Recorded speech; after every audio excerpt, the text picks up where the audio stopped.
কিছুদিন আগে মেক্সিকোর সরকার পতন হইছে এবং মেক্সিকোর নতুন সরকার মেয়ে একটা দাঁড়াইছে। সে হচ্ছে প্রধানমন্ত্রী এখন সে একজন ইহুদি। আর ভেনেজুয়েলার যে নতুন প্রধানমন্ত্রী হবে, যেটাকে তারা বানাবে সেটা হচ্ছে যে মাচাদো সে একজন ইহুদি। প্লাস ইরানের সাপ কেটেছিল ওই যে রাজা না কি জানি নাক বড়ওয়ালা। সো ও ভাবছিল যে ও পারবে কিন্তু ইরানের মানুষ এখন ওকে পছন্দ করে না। আর যদি সবারই রিপোর্ট ধরি ভাই অনেক মানুষ ওর জন্য মারা গেছে। আ দেশে একটা সামান্য বিপ্লব যে আমাদের দেশে অনেক রকম বিপ্লব হয় বা অনেক রকম চেষ্টা হয় আন্দোলনের। কিন্তু সরকার পতন আন্দোলন কেউ সহজে করে না। কিন্তু ইরানের মানুষ সরকার পতন আন্দোলন করে নাই।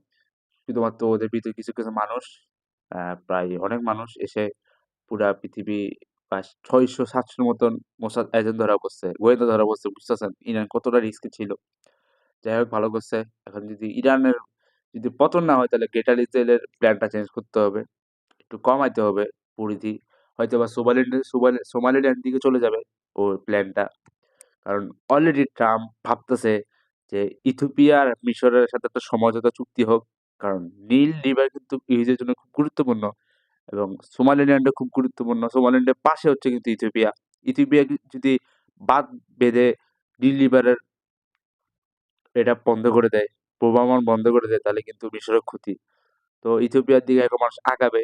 এটা হচ্ছে সবচেয়ে বড় বিষয়।